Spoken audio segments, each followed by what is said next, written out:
2062-63 सालको कुरा हो। त्यो जनआन्दोलनमा जन्मेको एक अबोध बालक आज अहिले जवानी भइसक्यो। के थाहा उसलाई राजतन्त्र, के थाहा उसलाई माओवादी जनआन्दोलन। उसलाई त केवल थाहा छ यो देशमा बसेर केही भविष्य छैन।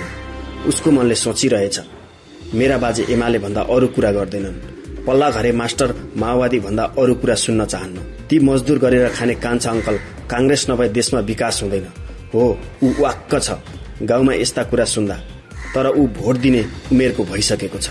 उसलाई केवल यही देशमा बसेर केही गर्न मन छ, तर गर्नका लागि वातावरण छैन।